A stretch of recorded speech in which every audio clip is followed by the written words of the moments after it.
Hello students, welcome at Dikshant Edutech. मैं Deepak Sharma sir, आपका maths teacher. और आज का ये वीडियो है हमारा part 4 of our topic rational numbers.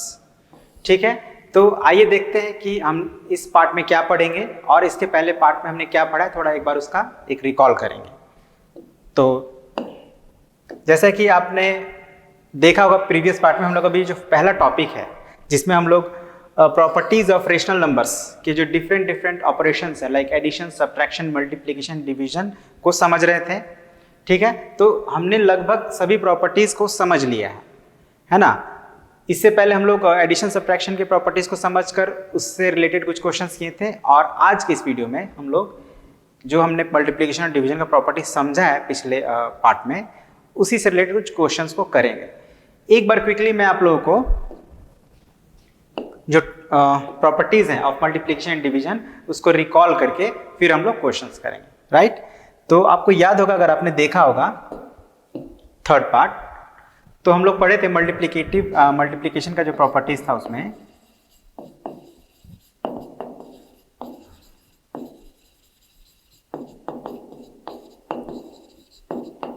Properties of multiplication में हम लोग पढ़े थे, सबसे पहला प्रॉपर्टी जो था वो क्लोजर प्रॉपर्टी था। और ये प्रॉपर्टी, क्लोजर प्रॉपर्टी, एग्जैक्टली हमारा जो एडिशन से रिलेटेड था एकदम वैसा ही है, क्लोजर प्रॉपर्टी ऑफ मल्टीप्लिकेशन। क्या था इसमें कि अगर कोई दो रेशनल नंबर है, let's say A and B, अब इसको मल्टीप्लाई करते हैं, तो मल्टीप्लाई करेंगे तो कुछ रिजल्ट आएगा, हम मान लेते हैं उस रिजल्ट को सी। तो ये जो सी होगा वो भी एक रेशनल नंबर होगा, यही बोलता है हमारा क्लोजर प्रॉपर्टी। मतलब ऐसा कभी नहीं हो सकता है कि हम दो रेशनल नंबर को मल्टीप्लाई करें और रिजल्ट जो है वो हमारा इरेशनल नंबर हो जाए, ऐसा कभी नहीं होगा। ये चीज को अच्छे समझना है। सेकंड था हमारा कम्यूटेटिव प्रॉपर्टी।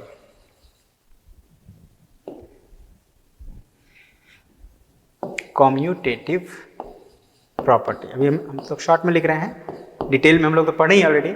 इसमें क्या था कि अगर कोई दो रेशनल नंबर्स हैं ए और बी, तो इसको मल्टीप्लाई करना हो तो हम इसको किसी भी ऑर्डर में कर सकते हैं। यही होता है हमारा कम्यूटेटिव प्रॉपर्टी। कम्यूटेटिव प्रॉपर्टी याद रखिएगा हमेशा दो ही के लिए होता है। अगर इंटीजर्स है तो दो इंटीजर्स, रेशनल नंबर है तो दो रेशनल नंबर्स। थर्ड था एसोसिएटिव प्रॉपर्टी।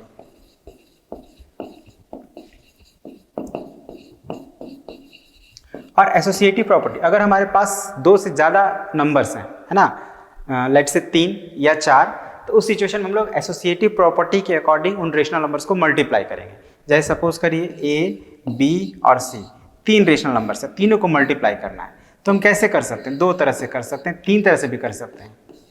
ठीक है, किसी भी तरह से करें, आंसर हमारा इक्वल आएगा। अब वो 2 तरह, अभी यहाँ पे क्या हो सकता है कि या तो आप पहले ए और बी को मल्टीप्लाई करें फिर सी को करें, या पहले बी और सी को मल्टीप्लाई करें फिर ए को करें। अब आप कहेंगे कि क्या इसके अलावा भी हो सकता है? हाँ, हो सकता है। आप इसको ऐसे भी कर सकते हैं, ए और सी को मल्टीप्लाई कर लें उसके बाद बी को करें।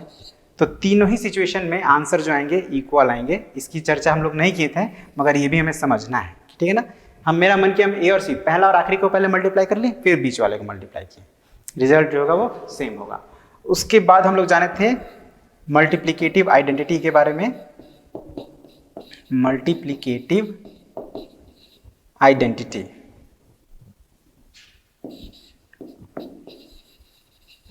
और ये क्या था कि ये हम लोग 1 को बोलते थे। क्यों बोलते थे? क्योंकि अगर कोई भी रेशनल नंबर हमारा लेट से ए है और इसको जब हम 1 से मल्टीप्लाई करेंगे तो हमारा जो रिजल्ट आएगा वो ए ही आएगा, मतलब वही same to same identical result आएगा।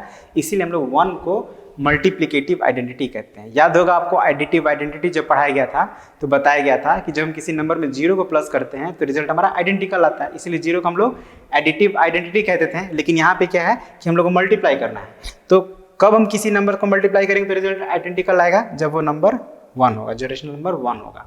1 के अलावा किसी भी नंबर से अगर आप मल्टीप्लाई करते हैं किसी एक रेशनल नंबर को, तो आइडेंटिकल रिजल्ट कभी नहीं आएगा। आइडेंटिकल मतलब सेम टू सेम, ठीक है। तो आपको याद रखना है 1 is known as multiplicative identity. और एक आखिरी था रेसिप्रोकल, या हम लोग उसको मल्टीप्लिकेटिव इनवर्स भी कहते थे। रेसिप्रोकल या मल्टीप्लिकेटिव इनवर्स।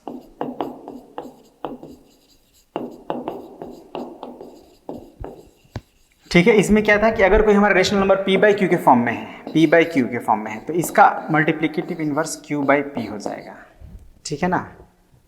मल्टीप्लिकेटिव यानी या रेसिप्रोकल भी कह सकते हैं, या मल्टीप्लिकेटिव इन्वर्स भी।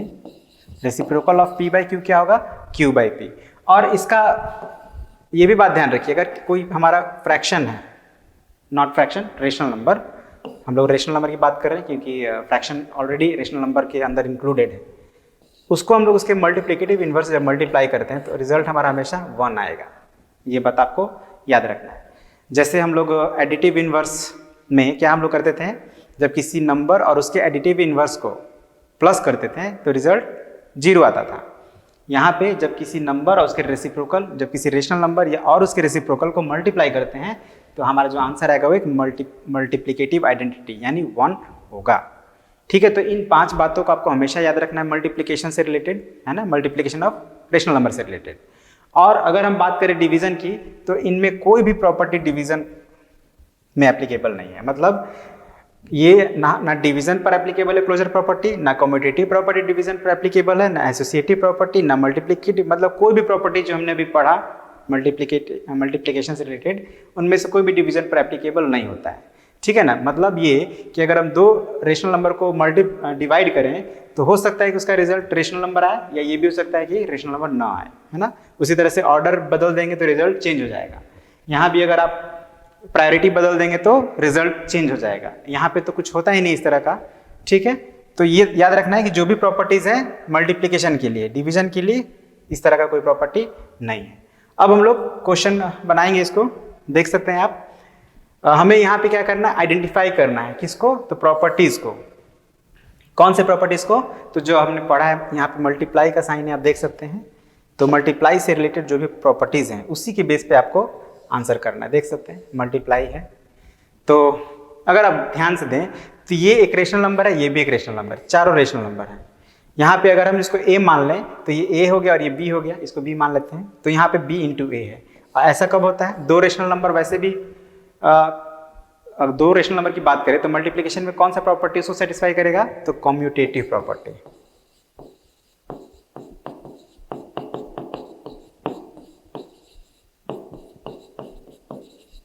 ठीक है। अब ये जो है हमारा, यहाँ पे देखिए 3 रेशनल नंबर्स है, तो 3 रेशनल नंबर्स के लिए कौन सा प्रॉपर्टी है हमारे पास, एसोसिएटिव प्रॉपर्टी, ओके। अब यहाँ पे देखिए 1 का यूज हो रहा है, आइडेंटिकल रिजल्ट आ रहा है, नहीं 1 से मल्टीप्लाई करने पर रिजल्ट हमारा क्या आ गया, लास्ट में सेम आ गया जो हमारा नंबर था। तो ये कौन सा है, मल्टीप्लिकेटिव आइडेंटिटी, या इसको प्रॉपर्टी ऑफ 1 भी हम लोग कहते थे, प्रॉपर्टी ऑफ 1। अब यहाँ पे देखिए, अच्छा एक प्रॉपर्टी मैं यहाँ पे आप लोग को मिस कर गया बताना, उसको मैं यहाँ पे बता देता हूँ अभी। वो ये था डिस्ट्रीब्यूटिव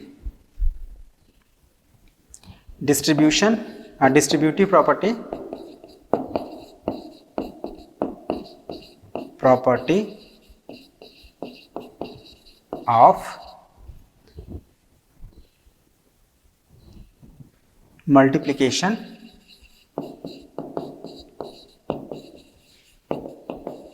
ओवर एडिशन और सब्ट्रैक्शन, दोनों के लिए होता है, एडिशन के लिए भी होता है और सब्ट्रैक्शन के लिए भी। जैसे अगर एक रेशनल नंबर a है, एक b है और एक c है, ठीक है। b और c को पहले हमें प्लस करना है और उसके बाद मल्टीप्लाई करना है। तो इसके लिए हम लोग क्या कर सकते हैं, a को b से मल्टीप्लाई कर लें और a को c से मल्टीप्लाई कर लें और फिर प्लस कर दें, तो इक्वली आंसर आएगा। मतलब जो बाहर है, ब्रैकेट के बाहर है, उसको हम लोग दोनों से मल्टीप्लाई करके प्लस करना है। और अगर यही माइनस में हो, a b माइनस c, अब देखिए यहाँ पे मल्टीप्लाई का साइन बार बार नहीं भी लिखेंगे तो भी हम लोग को समझना है कि यहाँ पे मल्टीप्लाई ही करेंगे, ओके। तो क्या होगा, अब a बाहर है तो b और c दोनों से मल्टीप्लाई करेंगे, तो ये गया a b माइनस ac। अब यहाँ पे a b का मतलब क्या है, यही चीज समझना है, इसमें कंफ्यूज नहीं होना है। a b का मतलब है a इंटू b, है ना।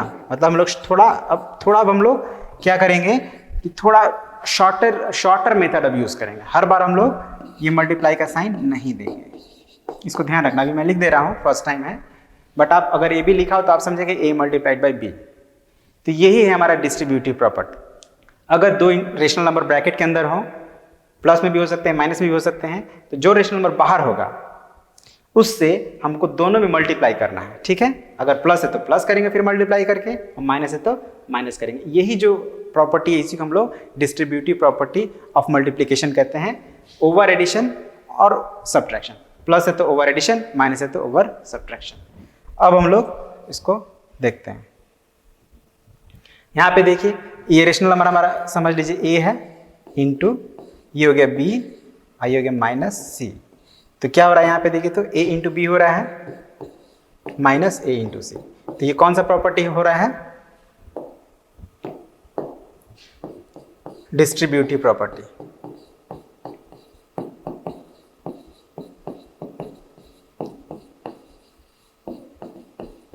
Of multiplication over addition. ठीक है, तो आगे का आप लोग लिख लेंगे। तो बहुत सिंपल था वैसे तो ये क्वेश्चन।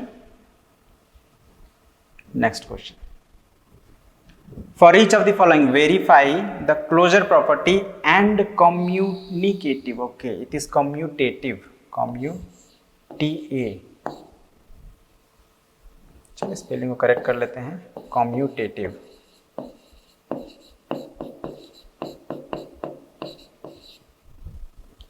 हमें दो प्रॉपर्टीज को वेरीफाई करना है, एक क्लोजर प्रॉपर्टी और एक कम्यूटेटिव प्रॉपर्टी। क्लोजर प्रॉपर्टी में क्या होगा कि इन दोनों को हम लोग जब मल्टीप्लाई करेंगे तो एक रेशनल नंबर ही आएगा। चलिए शुरू करते हैं। Let a is equal to, या हम लोग थोड़ा और शॉर्ट कर लेते हैं, ठीक है ना, इतना लेंदी नहीं करेंगे। हेयर जो रेशनल नंबर है हमारे 2/5 इंटू 3/7 क्या होगा? तो 2 इंटू 3 डिवाइडेड बाई 5 इंटू 7, 6/35। और ये जो हमें नंबर मिला, क्या मिला? 6/35 रेशनल नंबर मिला।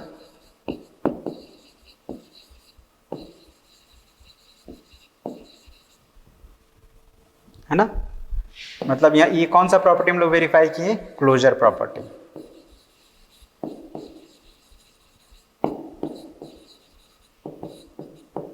ठीक है ना, मेंशन कर दीजिए कौन से प्रॉपर्टी को वेरीफाई किए हैं। तो क्लोजर प्रॉपर्टी वेरीफाइड क्यों? क्योंकि हम लोग जब दो रेशनल नंबर को मल्टीप्लाई किए तो एक रेशनल नंबर ही आया, 6/35 क्या आया? एक रेशनल नंबर आया। अब हम लोग इसी रेशनल नंबर्स को यूज करके कम्यूटेटिव प्रॉपर्टी को वेरीफाई करेंगे। तो कम्यूटेटिव प्रॉपर्टी में क्या होता है?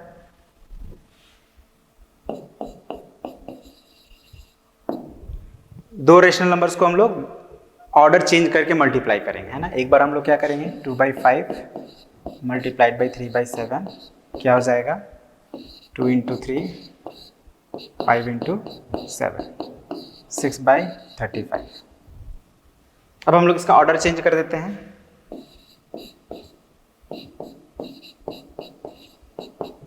3 इंटू 2 7 इंटू 5, तो ये भी हो गया 6/35। देख रहे हैं? तो आप देखिए दोनों को आप मैच करिए, कंपेयर अगर करेंगे तो दोनों का आंसर क्या आ रहा है? इक्वल आ रहा है। तो क्लियरली हम क्या कह सकते हैं? 2/5 इंटू 3/7 इक्वल्स टू 3/7।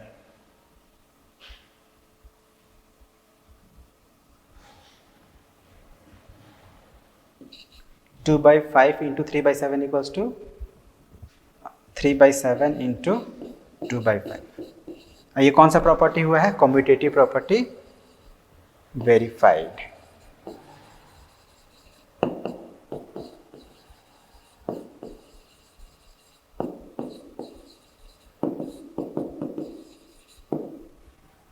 ठीक है, तो इसी तरह से जो सेकंड है वो आप करेंगे। आपके बुक में और भी कुछ होगा, उसको भी आप लोग वेरीफाई करें। 2 बार करना है, एक बार क्लोजर प्रॉपर्टी को और एक बार कम्यूटेटिव प्रॉपर्टी को।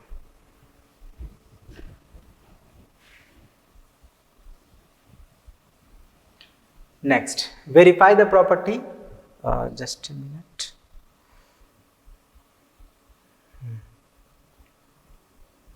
वेरीफाई द प्रॉपर्टी अब ये देखिए पहले तो ये कौन से प्रॉपर्टी है, ये एसोसिएटिव प्रॉपर्टी है ना। अब यहाँ पे नाम भी लिखना है, right the name of the property. तो सबसे पहले हम लोग वेरीफाई करते हैं, उसके बाद उसका प्रॉपर्टी का नाम लिख देंगे। तो here x is equal to 1, y is equal to -1/2, z is equal to 1/4। thus LHS is equal to x into y into z। x का वैल्यू 1 है, y है -1/2 इंटू 1/4।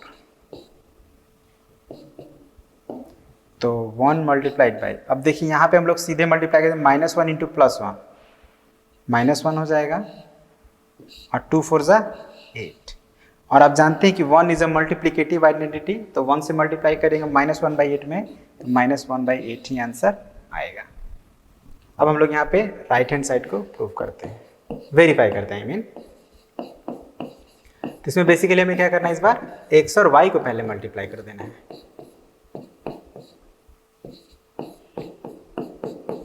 तो अगेन वही 1 को मल्टीप्लिकेटिव आइडेंटिटी है, तो हमारा रिजल्ट जो होगा 1/2 ही रहेगा, और फिर 1/4।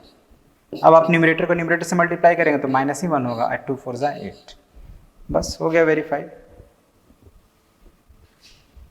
यहाँ भी आपका रिजल्ट -1/8, यहाँ भी -1/8। तो अब इसी चीज़ को आप लिख देंगे, क्या लिखेंगे, तो हम लोग नेक्स्ट पेज पे लिख देते हैं, जगह तो नहीं है। क्लियरली लेफ्ट हैंड साइड, या और अच्छे से लिखते हैं, ठीक है। जो दिया है हमारा x into y into z equals to x into y into z, verified हो गया।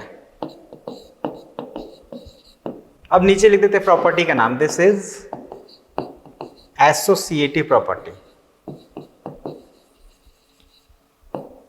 Property of multiplication. ओके, तो वेरी सिंपल, राइट। तो अब हम लोग नेक्स्ट क्वेश्चन को देखें। ये बहुत इजी है, मल्टीप्लिकेटिव इनवर्स लिखना है रेशनल नंबर का, या ये एक रेसिप्रोकल लिखना है। कैसे करेंगे, तो लिख दीजिए मल्टीप्लिकेटिव इनवर्स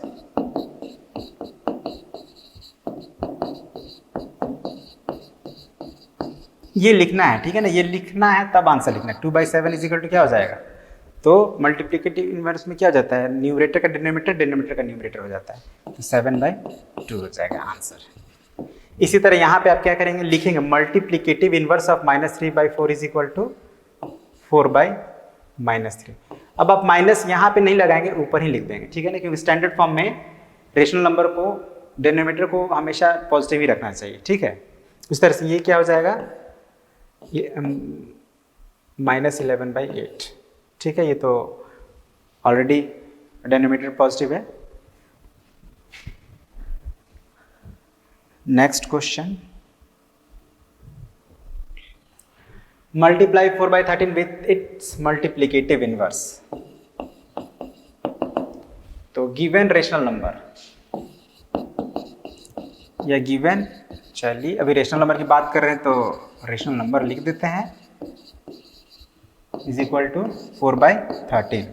अब मल्टीप्लिकेटिव इनवर्स शॉर्ट में लिख रहे हैं ना, मल्टीप्लिकेटिव इनवर्स और 4/13 क्या हो जाएगा, 13/4। बस अब हमें मल्टीप्लाई करना है ना, तो मल्टीप्लाई करने पर हमें क्या मिलता है, प्रोडक्ट मिलता है, तो लिख देता है required product is equal to 4/13 multiplied by 13/4। तो देखिए 4 से ये 1 टाइम्स में कट गया, 13 से ये 1 टाइम्स में कट गया, तो 1 1 ज़ा 1 आ गया आंसर। बहुत सिंपल था, एक बार और समझ लें। क्या क्या किए हम लोग, पहले तो ये जो नंबर दिया है उसको लिख लिए हम लोग, गिवन रेशनल नंबर, उसके बाद इसका मल्टीप्लिकेटिव इनवर्स निकाल लिए, है ना, उल्टा करके, और फिर उसके बाद उसका प्रोडक्ट निकालिए। प्रोडक्ट कैसे निकालते हैं, मल्टीप्लाई करके। कितना आ गया, 1 आ गया।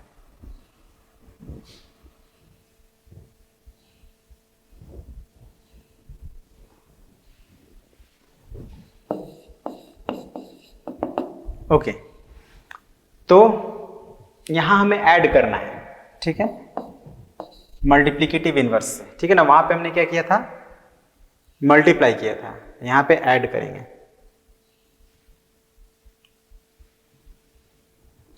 तो जैसे यहाँ पे हमारा गिवन नंबर क्या है, गिवन नंबर या रेशनल नंबर भी आप लिख सकते हैं, -2/5 and multiplicative inverse of -2/5 is equal to क्या हो जाएगा, -5/2। देखिए कंफ्यूज मत होइएगा, जैसे आपको ये लगेगा कि -2 पर है तो -2 नीचे होना चाहिए, तो स्टैंडर्ड फॉर्म जब आप करेंगे तो माइनस को ऊपर ही लिखना होता है। तो अगर आपको कंफ्यूजन है तो एक चीज़ मैं कर सकता हूँ कि मैं यहाँ पे -2 लिख देता हूँ, ठीक है, 5/-2 कोई दिक्कत नहीं है। अब इसको हम लोग स्टैंडर्ड फॉर्म में कर देते हैं तो -5/2 हो जाएगा। तो उसी वैल्यू को लेंगे। अब क्या करना है, ऐड करना है। Thus -2/5 plus -5/2 is equal to क्या हो जाएगा, 10 -4 -25। अब देखिए मैं एक बात आपको बता दूं, आई थिंक आपको यहाँ पे बुक में मल्टीप्लिकेटिव की जगह एडिटिव इनवर्स होगा। तो एडिटिव इनवर्स होगा तो आप क्या करेंगे, -2/5 का एडिटिव इनवर्स निकालेंगे, यानी आपका गिवन रेशनल हो गया 2/5 और इसका एडिटिव इनवर्स क्या हो जाएगा, +2/5। तो अब आप इनको जोड़ देंगे तो ये एक्चुअली में आ जाएगा 0, ठीक है ना। अब मैं आपको पहले बता दे रहा हूँ कि बुक में हो सकता है यहाँ पे एडिटिव इनवर्स हो, तो आप कंफ्यूज मत होइएगा। यहाँ पे मल्टीप्लिकेटिव इनवर्स लिखा है तो मैंने मल्टीप्लिकेटिव इनवर्स निकाल के प्लस किया है, तो मेरा ये आंसर आया। हो सकता है आपकी बुक में एडिटिव इनवर्स हो, तो एडिटिव इनवर्स निकाल के आप प्लस करेंगे तो 0 आएगा।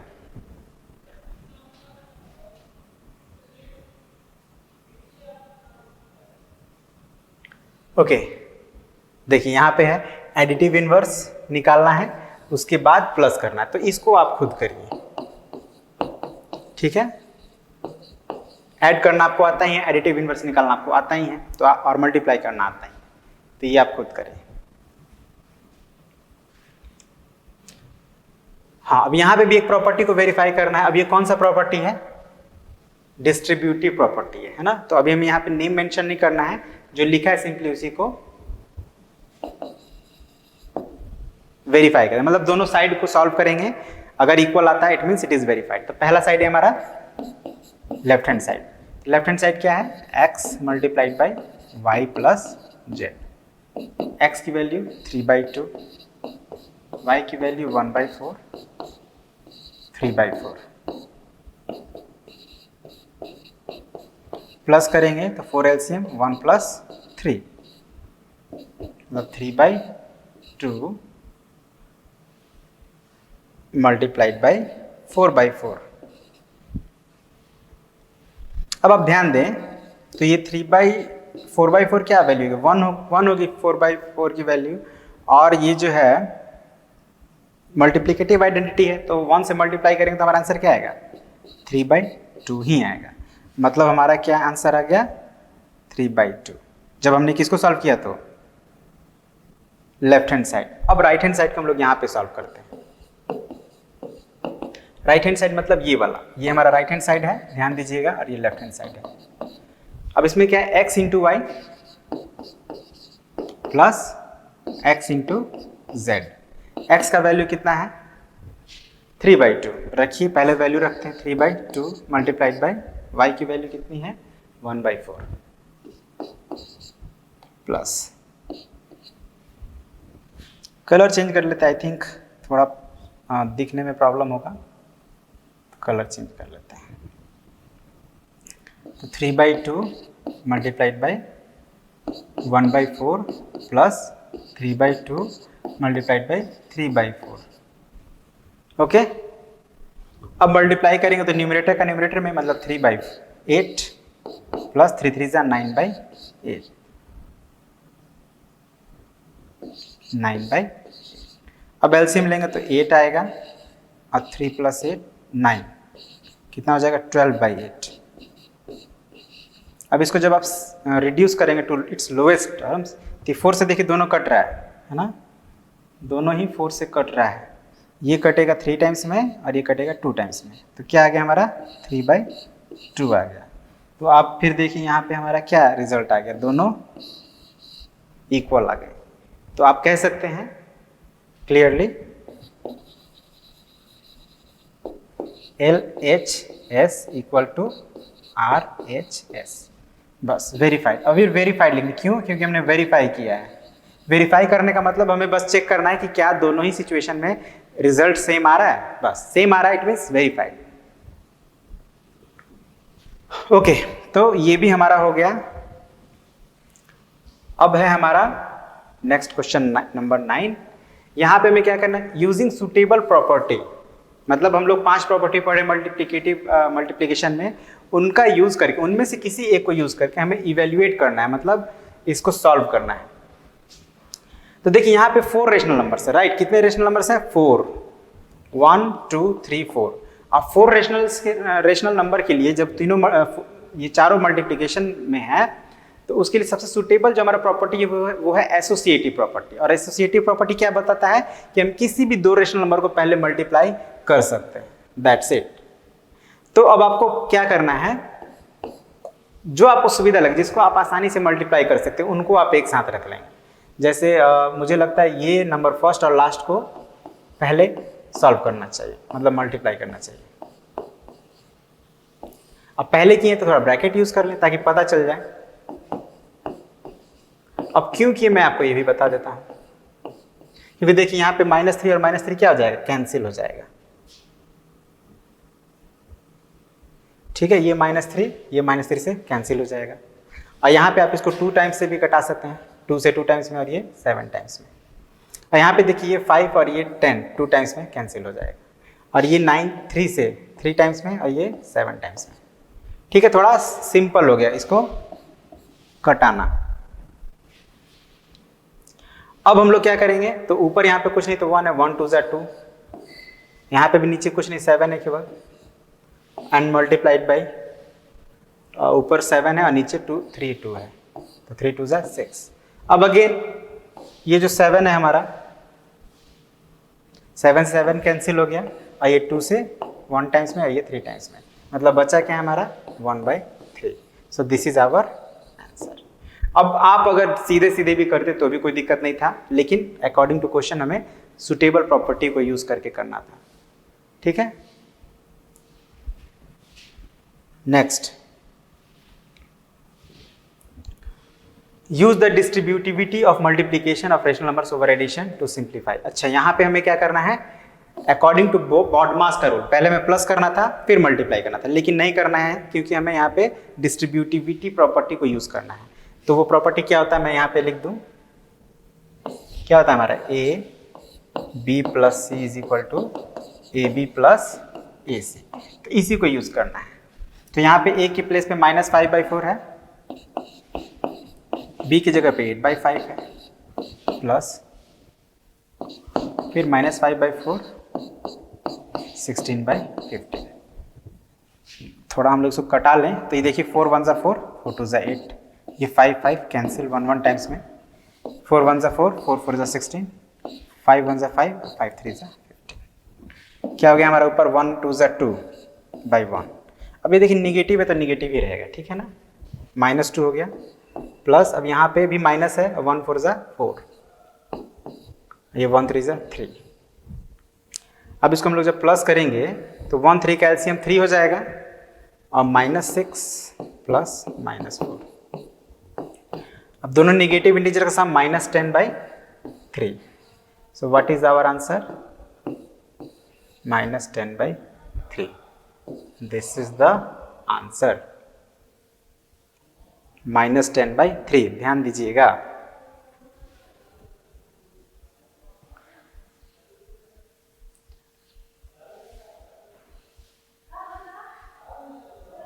ओके, तो आप, अब ऐसा नहीं है कि हम लोग पहले प्लस करके मल्टीप्लाई नहीं कर सकते थे, लेकिन क्वेश्चन में बोला कि हमें इस प्रॉपर्टी को यूज करना है, तो इसको यूज करके ही सॉल्व करना है।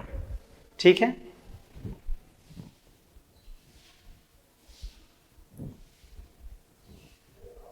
Next question, the additive inverse of x is the same as the multiplicative inverse of 3/7. Find the value of x. Okay, मतलब हमें यहाँ पे वैल्यू निकालनी है. तो the additive inverse of x is the same as the multiplicative inverse of 3/7. Here multiplicative inverse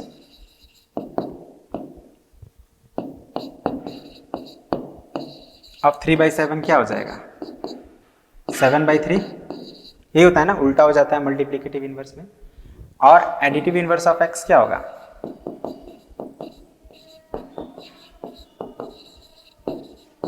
-x होता है. तो अकॉर्डिंग टू क्वेश्चन ये जो है ये हमारा मल्टीप्लिकेटिव इनवर्स है और ये एडिटिव इनवर्स है. तो ये दोनों क्या होने चाहिए? इक्वल होने चाहिए. अकॉर्डिंग टू क्वेश्चन कह रहा है सेम एज. तो सेम का मतलब क्या होता है? बराबर. तो हम लोग क्या करेंगे? इसको इक्वल कर दें, मतलब -x is equal to 7/3. So x is equal to क्या हो जाएगा?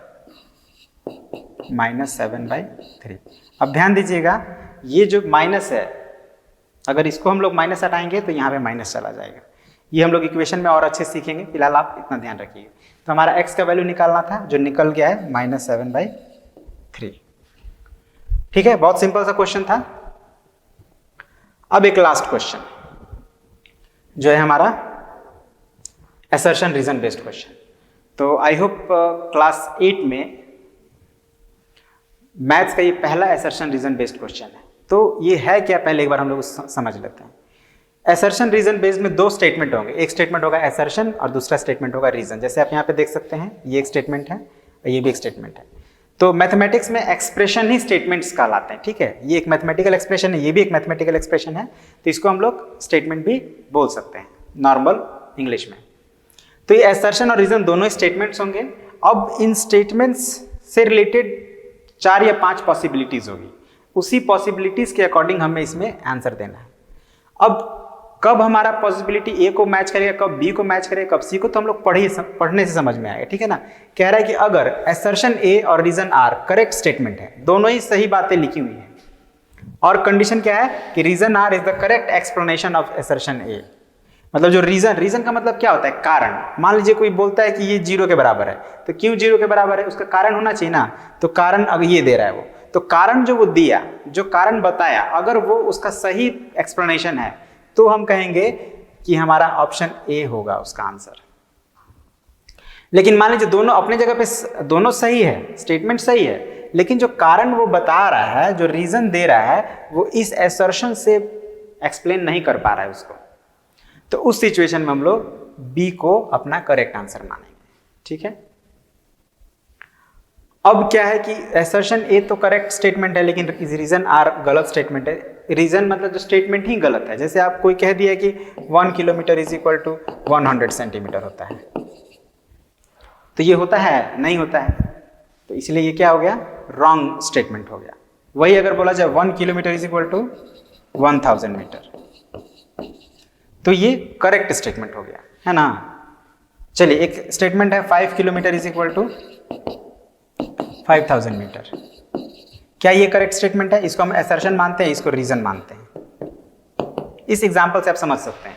यहाँ पे असर्शन है हमारा, मतलब जो स्टेटमेंट है 5 kilometre is equal to 5000 metre. आप बोलते हैं सर सही है, 5 किलोमीटर 5000 मीटर होता है, लेकिन उसका रीजन हम बता रहे हैं कि क्योंकि 1 किलोमीटर 1000 मीटर होता है. तो क्या ये सही है? ये भी सही है, बिल्कुल सही है. और ये जो हम बता रहे हैं 1 kilometre is equal to 1000 metre, इसी रीजन के कारण ही हमारा 5 किलोमीटर 5000 मीटर होगा. मतलब ये जो हमारा असर्शन है उसको ये एक्सप्लेन कर रहा है. तो ये सिचुएशन हो जाएगा हमारा ए. लेकिन अगर हम रीजन देते हैं ये वाला, 3 रीजन देते हैं, ये दूसरा रीजन है, और एक तीसरा रीजन और दे देते हैं 1 किलोग्राम इज इक्वल टू 1000 ग्राम. ठीक है ना. तो देखिए, ये असर्शन का जो एक्चुअल रीजन कौन सा है हमारा? ये है. तो इस सिचुएशन में हम लोग आंसर ए को मानेंगे. अगर कोई बोलता है कि 1 kilometre is equal to 100 centimetre, तो ये गलत स्टेटमेंट ही गलत हो गया. ये तो स्टेटमेंट ही रॉन्ग है, 1 kilometre is equal to 100 centimetre. लेकिन अगर आप इस पर आप ध्यान दें तो 1 किलोग्राम इज इक्वल टू 1000 ग्राम, ये एक करेक्ट स्टेटमेंट है. ये गलत है, राइट. ये स्टेटमेंट करेक्ट है. ऐसा थोड़ी है कि 1 किलोग्राम में 1000 ग्राम नहीं होता है, होता है. स्टेटमेंट एकदम करेक्ट है. लेकिन इस स्टेटमेंट को यूज करके क्या आप बता सकते हैं कि 5 kilometre is equal to 5000 metre होता है? नहीं बता सकते। तो इसीलिए ये जो रीजन दिया गया है वो इस असर्शन का करेक्ट एक्सप्लेनेशन नहीं है। तो इस सिचुएशन में हम लोग बी को सेलेक्ट करेंगे। और अगर रीजन स्टेटमेंट ही गलत है जैसे कि ये वाला हमारा, तो इस सिचुएशन में हम लोग किसको सेलेक्ट करेंगे? सी को। और अगर असर्शन ही रॉन्ग है लेकिन रीजन करेक्ट स्टेटमेंट है तो फिर हम लोग डी को करेंगे। ठीक है ना, बहुत सिंपल है, कोई बहुत बड़ी बात नहीं है। अब हम लोग एग्जाम्पल बनाएंगे तो कुछ और क्लियर होगा। अब यहाँ पे देखिए ये एक नंबर है हमारा 8/5 रेशनल नंबर, और ये इसका एडिटिव इनवर्स है -8/5। तो ये एडिटिव इनवर्स को जब हम लोग प्लस करते हैं तो 0 आता है, ये तो हमने पढ़ा ही था। तो इसका मतलब कि ये करेक्ट स्टेटमेंट है। और यहाँ पे जो रीजन दे रहा है वो ये दे रहा है कि -a + a = 0 for all rational numbers. तो यहाँ भी अगर आप देखिए तो ये एक रेशनल नंबर है और ये उसका एडिटिव इनवर्स है, और हम जानते हैं कि किसी रेशनल नंबर और उसका एडिटिव इनवर्स का सम क्या होता है? 0 होता है। मतलब और सभी रेशनल नंबर्स के लिए होता है ये। इसका मतलब जो रीजन दिया गया है असर्शन के लिए, ये इस असर्शन को एक्सप्लेन करेक्टली कर रहा है। तो इस सिचुएशन में हमारा आंसर क्या होगा? Answer A is the correct option. ठीक है ना, क्योंकि ए जो होता है वो उसमें दोनों स्टेटमेंट करेक्ट होते हैं और रीजन जो होता है करेक्ट एक्सप्लेनेशन होता है। ठीक है, तो बस इन्हीं बातों को ध्यान देकर आपको करेक्ट आंसर को सेलेक्ट करना है। इसी के साथ हमारा ये जो क्वेश्चंस थे रिलेटेड टू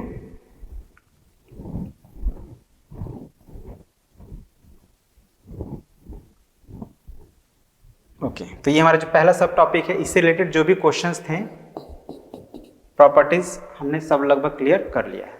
आई होप आपको समझ में आया होगा। अगर कोई डाउट है तो आई वुड रिक्वेस्ट कि आप एक बार फिर से देखें, क्योंकि कभी कभी एक बार में हम लोग क्लियर नहीं कर पाते हैं, 2 बार देखेंगे क्लियर हो जाएगा। ठीक है, तो इसी के साथ आज का इस वीडियो को हम लोग यहीं पे एंड करते हैं और मिलते हैं अगले पार्ट में एक नेक्स्ट टॉपिक के साथ हमारा, जिसमें हम लोग सीखेंगे रेशनल नंबर को कैसे नंबर लाइन पे रिप्रेजेंट कर सकते हैं। ओके, तो thank you very much, have a nice day.